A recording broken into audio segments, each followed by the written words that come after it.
Hey guys, subscribe to my YouTube channel and press the bell icon for the latest update.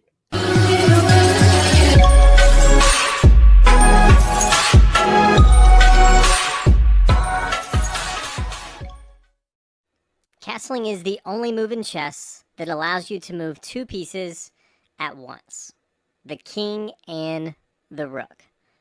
The king moves over two squares, and the rook moves on the other side of the king. Now the king can castle to the short side or the king side, or it can also castle to the queen side or the long side. Now there's a few things to keep in mind when castling. The first is that no pieces can be between the king and the rook. If there's any material between the king and the rook, you cannot castle. The second is that the king or the rook cannot have moved at any point during the game. If the king or rook has moved, it cannot castle to that side of the board.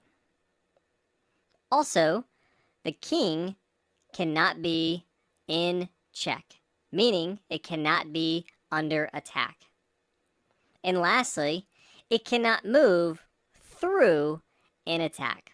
Let's take a look at each of these examples. In the first example, let's say that the king and the rook here on h1 has not moved. There's no material in between these pieces, and so to castle, the king can move over two squares, and the rook will move to the other side of the king. Now let's also look at this rook here on a1, and assuming the king here on e1 and the rook on a1 have not moved, the king can move over two squares to the queen side, or the long side, to c1, and the rook will come over to the d1 square.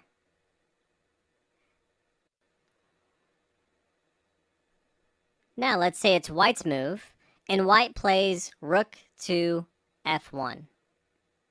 And then, at some point during the game, the rook comes back to h1.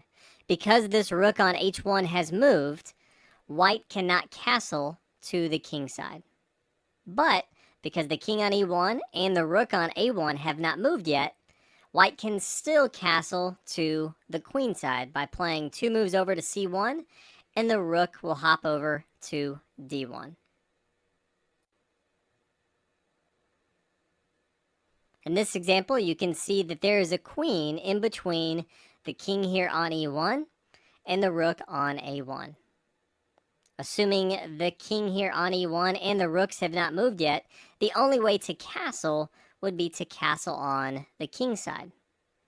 If white wanted to castle on the queen side, first white would have to move this queen out of the way. And you could do that at any square. Let's say white played queen to d3.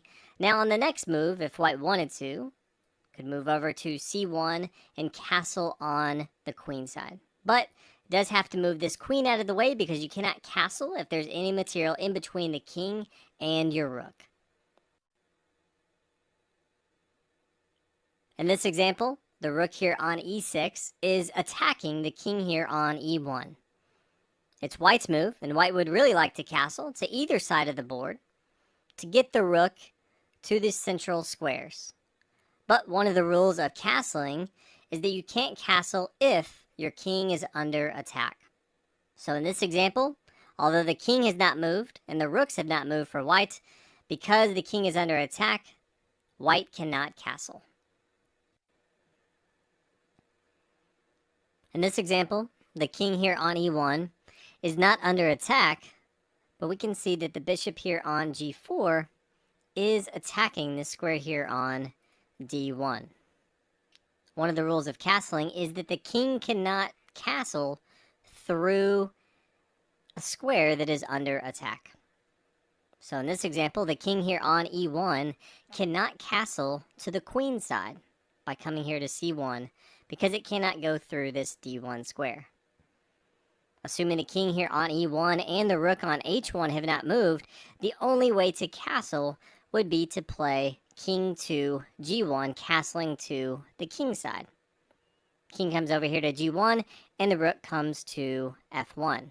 This bishop on a g4 is not attacking the king, and it's not attacking any of these squares here on f1 or g1, so the only way to move is to castle on the king side. Most players will look to castle early in the game. That's for a couple reasons. The main reason is for protection of the king. The king starts out in the center of the board, and you want to get your king to safety as fast as possible before your opponent can start to attack it. Also, it activates the rook. The rooks start on the corners of the board. They're a very valuable piece in the attack, but sometimes it can be difficult to get the rooks involved. Castling both gets your king safety as well as activates one of your rooks. The earliest you can castle is on the 4th move. Let's take a look at a common opening in chess to see how that may look. White starts out with e4. Black responds with e5. White gets his knight involved into the game with knight to f3. Black responds with knight to c6. The bishop here on f1 comes out to c4, but it can come to any of these light squares. And now you can see that it's open for white to castle on the king side. So maybe black responds with d6, and now white can castle. The king has not moved, the rook has not moved, and there's no pieces in between the king and the rook. And also, the king is not under attack, and the squares in between the king and the rook are also not under attack.